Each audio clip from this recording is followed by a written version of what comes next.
you know when it's wrong. Oh, yeah. Right. It's interesting how the body that's so rough. There are two decals stuck together. Do we care? There's two. Can you put those down so you can give me the direction? And you go on the other one.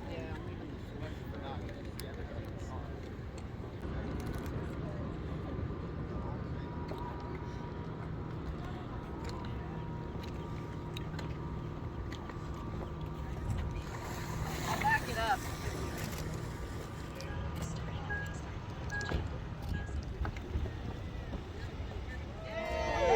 Send it. Yes. All right. I'm gonna take these comments all the way to DC, but first I gotta get the lights down. So we'll hand off the e-baton to the next driver and get zero underway. Thanks for the cheers, guys. I'll try.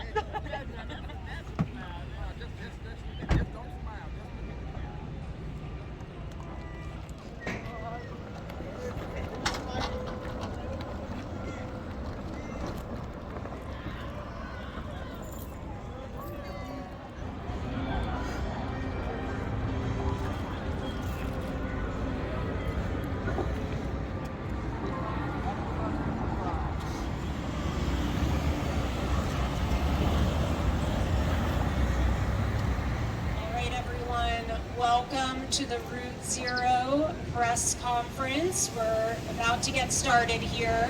I want to introduce Jess Phoenix, geologist and science ambassador for the Union of Concerned Science. So she will kick us off and we'll get us started here, all right?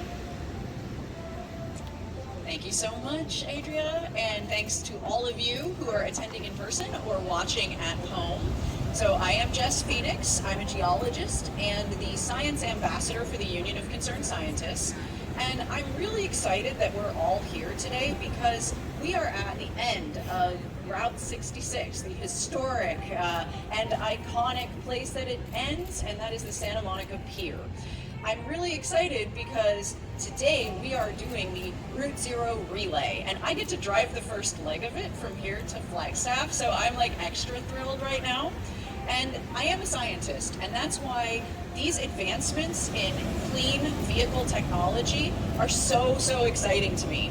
And I know that we're on the right path to fully electrifying our country's vehicles for the future. I hope we get to zero emissions, and I think we can do it. And that's why we're calling this relay Route Zero. It's because we want to have zero emissions. And as of late, we've had a lot of scientific advancements in the technology in terms of battery storage and the way cars are manufactured.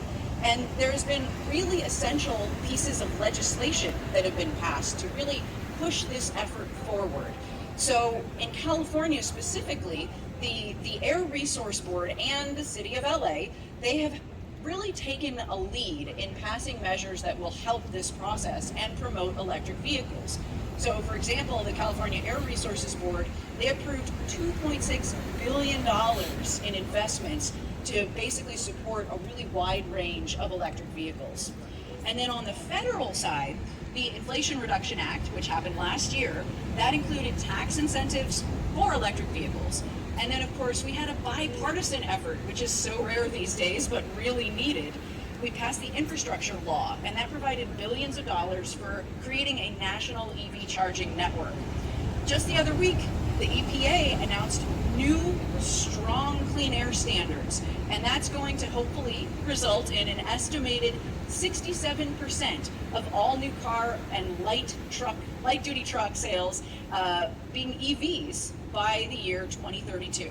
So we need the EPA to finish the job, and that's one of the main reasons we're doing this relay.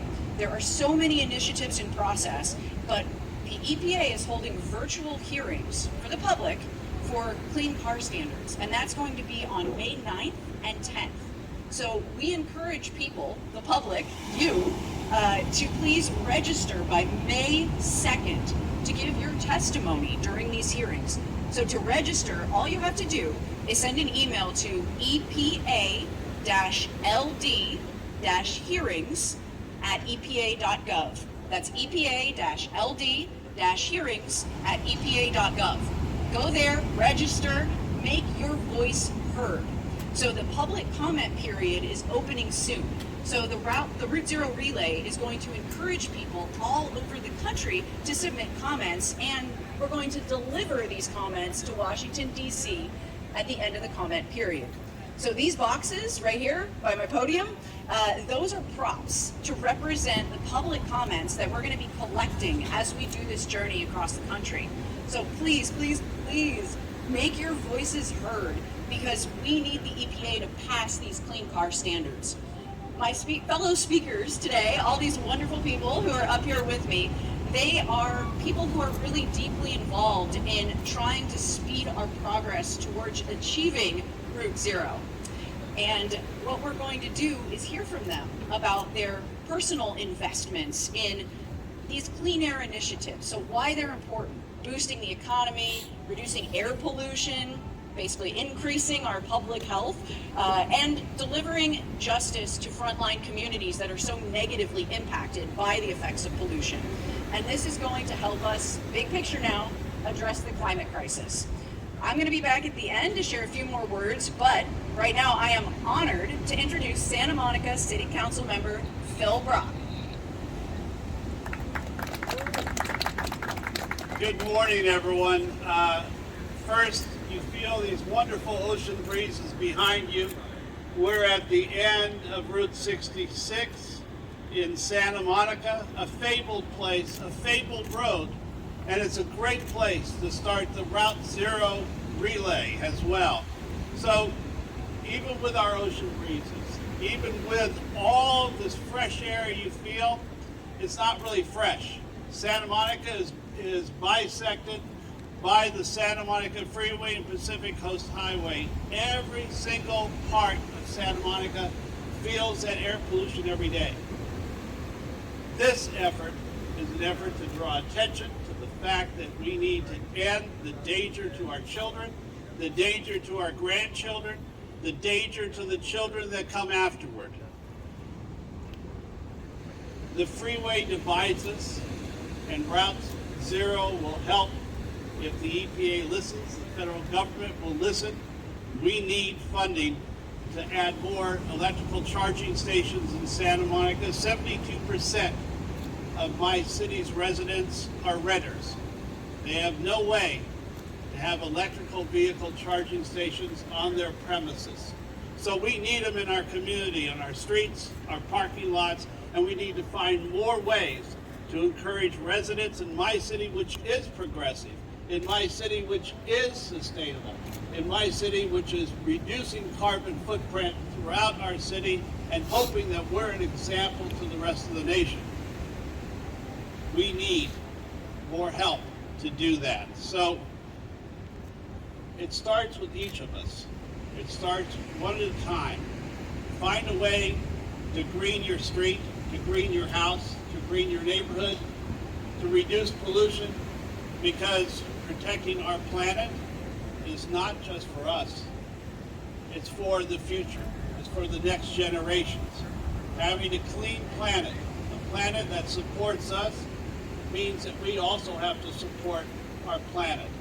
So on behalf of the city of Santa Monica, we thank all of you for being here. We are proud that the Route Zero Relay is starting in our city and will be moving throughout the nation, drawing attention to the fact that EV cars are the way to go and that we need to protect our environment, protect our streets. There is a person standing next to me, well now not next to me, but close to me, who is a pioneer in using electricity, a pioneer in making sure that the planet is green. Ed Begley has done his part for generations. I mean, you said you came across America in a car, you don't fly when you don't have to, and you try and reduce your carbon footprint. Ed is an outstanding example of a citizen who helps green his street, his neighborhoods, the nation. I want to introduce you to Ed Begley Jr.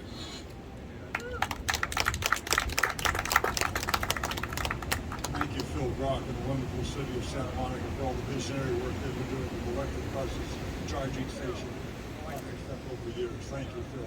You've always been leading.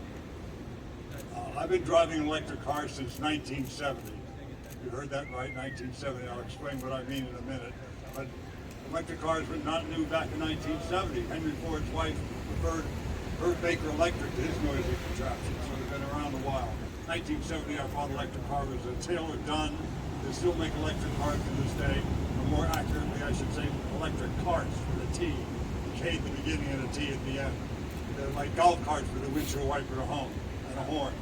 So that's what I was driving back in 1970. As I live now in the San Fernando Valley. So, you know, it was just for around there. Going over the Coinga Pass was a bit of a challenge.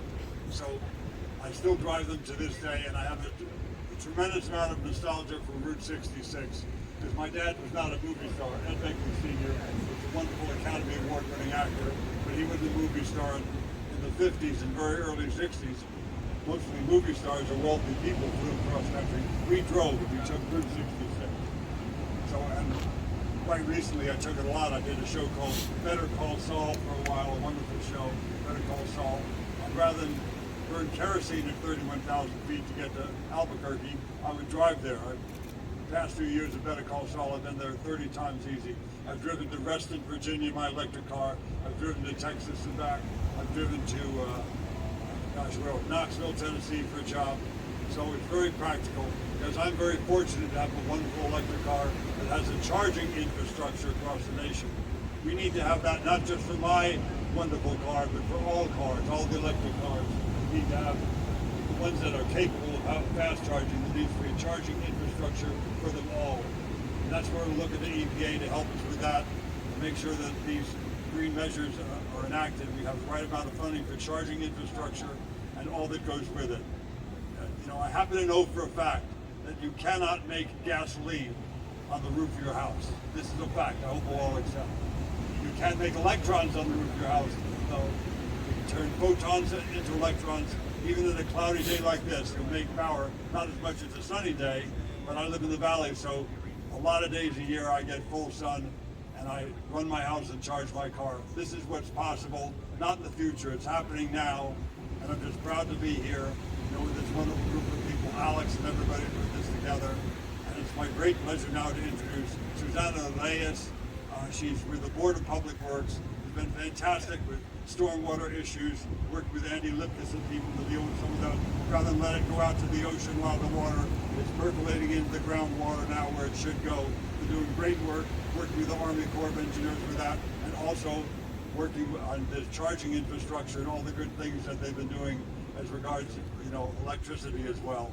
And Public Works where they can work with DWP and others in doing that. She's a Sierra Club member too. She's a great activist. Susana Reyes, thank you, Susana. Thank you so much, Ed Begley. What a story. I am very elated, excited to be here today to kick off Route Zero Relay here in Los Angeles County, in Santa Monica, and in a state that has shown leadership in cleaning up climate disrupting tailpipe pollution for the residents. Our communities deserve clean air and access to cleaner cars. We are gathering at the endpoint of historic Route 66 because we are now on a path to zero-emission transportation future in our country. We talked about tailpipe pollution a lot today, and that pollution will be in our minds as we end this press conference. These are the harmful pollutants that affect our health and our well-being. I suffer from asthma episodes because of pollution, and the battle for clean air is very personal to me. As public health, well-being, and productivity suffer, air pollution can also reinforce socio-economic inequities. The battle is a moral imperative, an environmental emergency, and an economic opportunity, and LA is rising to that occasion. Do you know that the city of LA loves zeros? By 2050, we will have zero carbon grid, zero carbon transportation, zero carbon buildings, zero waste, and zero wasted water. And we've developed a series of targets to mark and measure our progress in this fight. LA has set aggressive goals for reducing greenhouse gas emissions, which is why the initiatives of Route Zero are a vital part of its strategy for achieving those goals.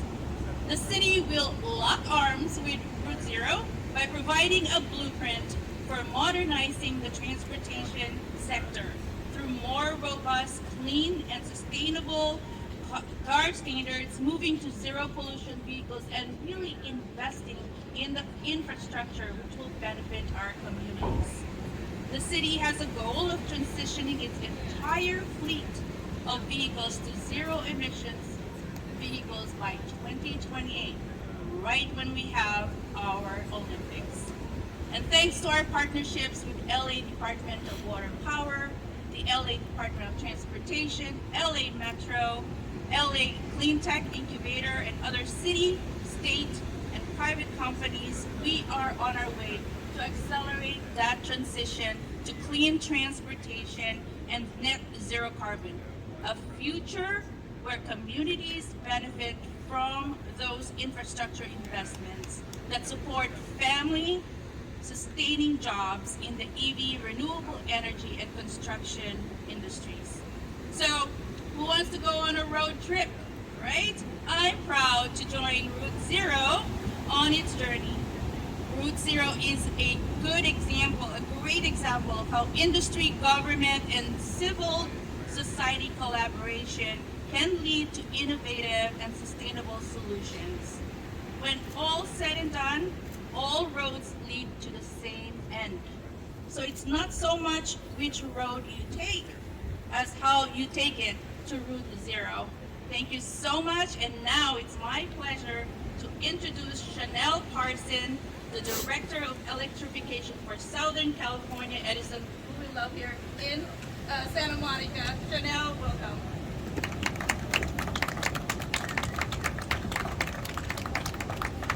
Good morning, everyone. I have always been passionate about our clean energy future, and I will say this is especially more so now that I am a new mom. The transportation sector is currently the leading domestic source of carbon pollution driving climate change, and it's the single largest source of air pollution in California. I love California. I want to live in California. I want to raise my son in California, but I want it cleaner.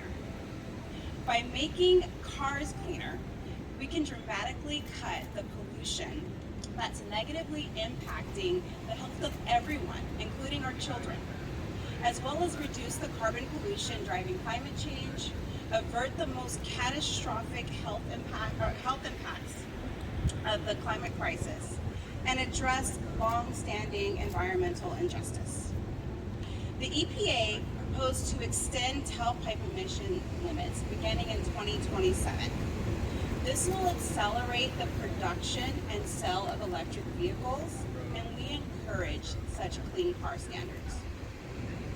There are nearly 3.4 million EVs in the United States today, and about 1.5 million of them are registered right here in California. That is a good start, but we have so much more to do. Electric power companies are investing more than $4 billion in programs to support EV charging infrastructure and more than $130 billion per year on average to ensure that the grid is ready for and resilient and reliable for widespread electrification. At Southern California Edison, we are investing in our collective clean energy future.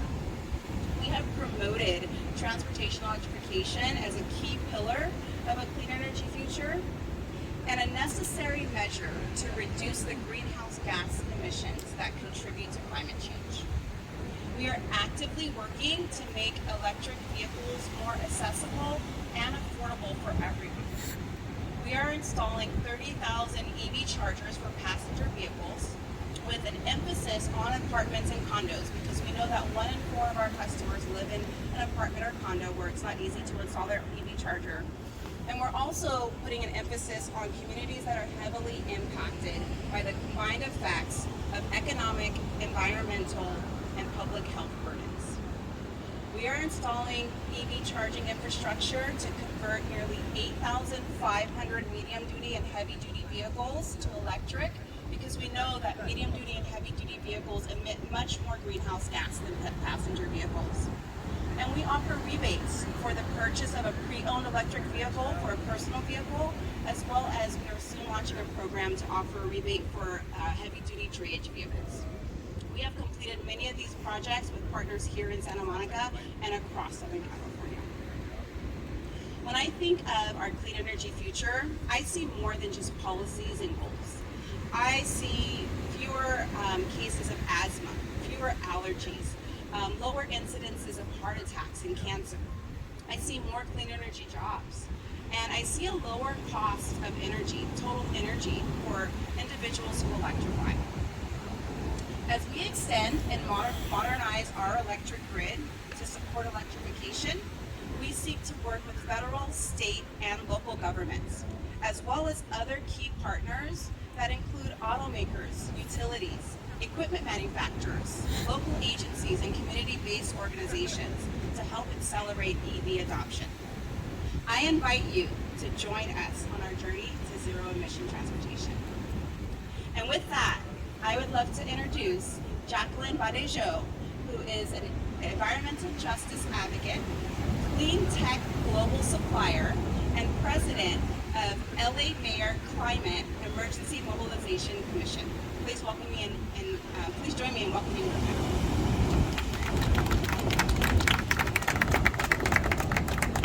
Yes, good morning, everyone. In light of our brother Matt Peterson not being able to join us today, I just wanted to give a special thanks to him, the executive director of LACY. I'm living proof of the great impacts of the workforce development component that is very critical to this movement. As I graduated from LACY from the All-Women's EVSE and Project Management program that they have, which is very effective, and also came an opportunity to mentor middle school age young ladies who are interested in the field, and for their demo day, they have prototypes of electric school buses. You know, these young people, they are the future, and so all of these investments that we make today, it is for them. And so another big thanks to the Better World Group for allowing me to participate here today. And then salutations all again. As you heard, I am the commissioner for the Los Angeles Mayor's Climate Emergency Mobilization Commission. And on top of that, I have been an environmental justice advocate for about 10 years now.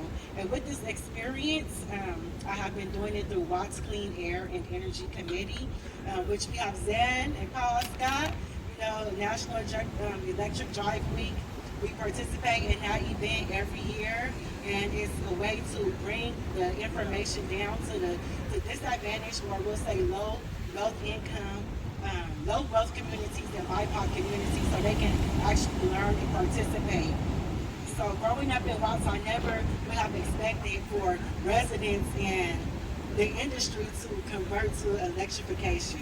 And so with this, we all know the health disparities, all of the data that was mentioned earlier.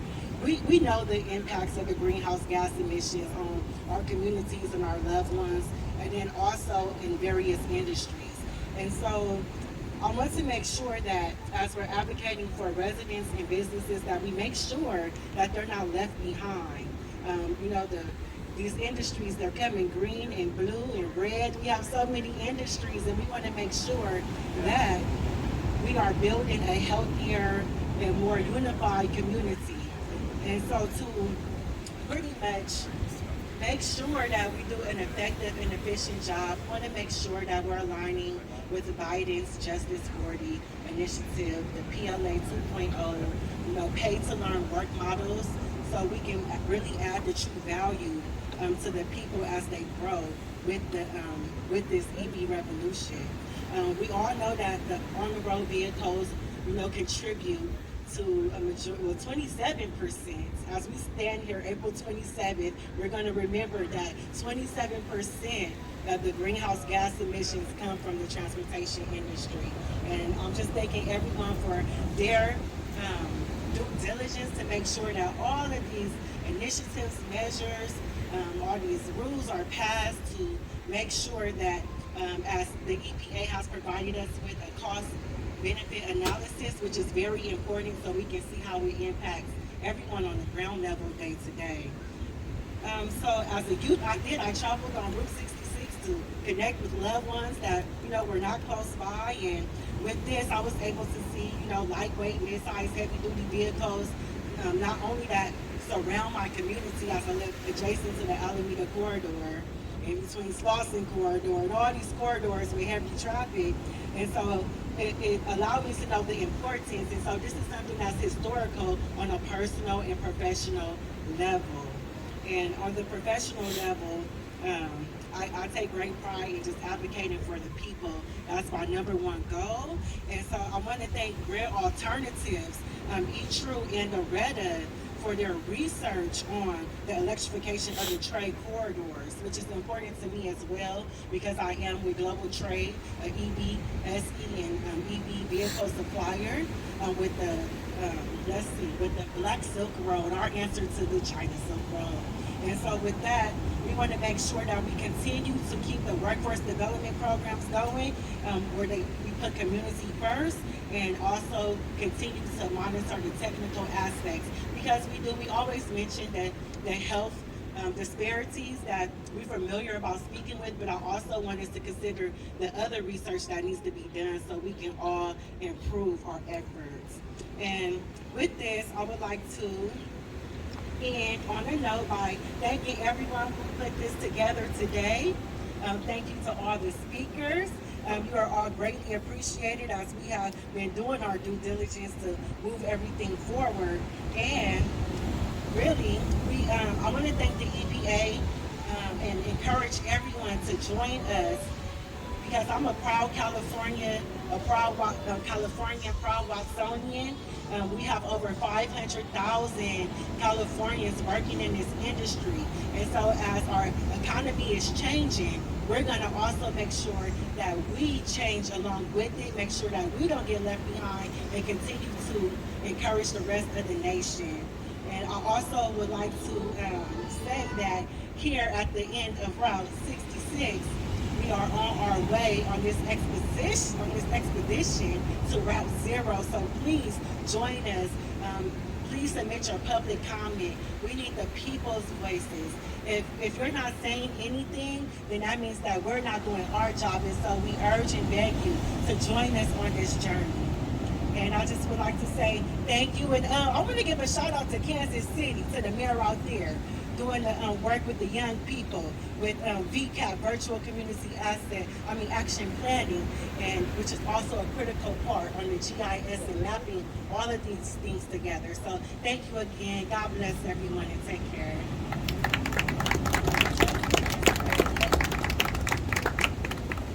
Thanks to all of the speakers, and they're letting me off the leash for a minute here, so I can give you a little bit of my personal connection to these clean vehicles and why it matters.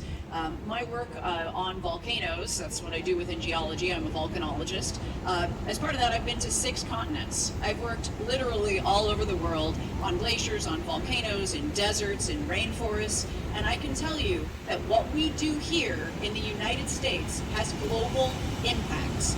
We, as a society, need to understand that we do matter in this. This isn't just government or big industry. This is you and me.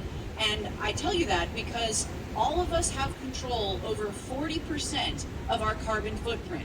40%! That is a very significant number. So that means that the choices we make in what we drive, how we ship our goods, the kind of emissions that we're going to allow into our environment, that matters. We can change things. This is not hopeless. You're not at the whim of some giant corporation or faceless government entity. This involves every single one of us. So please, Think about that. Think about that 40%. Think about the choices that you make that are going to impact the world we hand off to our children and our grandchildren. The planet is incredible. There are untold adventures to be had in our relationship with nature and with each other. So by making this decision to help push for Route Zero, zero emission vehicles, zero tailpipe emissions in our country, that is something we can accomplish in our lifetimes if we only put our minds and our hearts and our economic choices to work. So, all right, that was me. Sorry, had to get that out there. Sorry, not sorry. Now we're going to move to a Q&A with members of the media, but I want you to know that after the Q&A, we're going to take group photos with the speakers, but we don't want you all to leave. Please stay because we'd like to get a large group photo just to show that there's interest in this. And then after the photos, we're going to go back to the EV meetup location, which is that way. And then we're going to have EVs there for you to look at, everything from these beautiful vehicles, these trucks, to Ford Mustang, Mach-E's, Teslas. We've got a whole variety there for you. And I'm going to be there because I get to leave afterwards to go drive the first leg of the relay. I mean, it feels like I'm in high school track again, but in a much more fancy version of it. So with that said, let's get to our Q&A with our friends from the media. And I'd like to get Adria back up here so she can handle that. Thank you all. Thanks so much, everyone. So as just said, we will open it up to questions from the media. Please state your affiliation, and if you have a question directed at a speaker, please state so, and we'll bring him to the mic. Any questions? Just repeat the email address or the website to contact the EPA to urge them to do the right thing. See, they wrote it down for me because there's no way I can remember that. Okay, it's EPA-LD-hearings, HEARINGS, at EPA.gov. One more time, EPA-LD-hearings at EPA.gov. It really rolls off the tongue, doesn't it?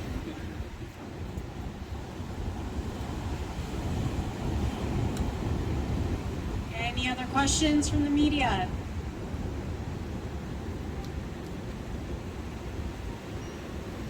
All right, well, that'll close off our press conference portion. Speakers, please stick around. We'll do a photo op. Attendees, if you can stick around for a couple minutes as well, we'll join a group photo, and then we'll send everyone over to the EV location as just mentioned. We can do B-roll, interviews, check out all the EV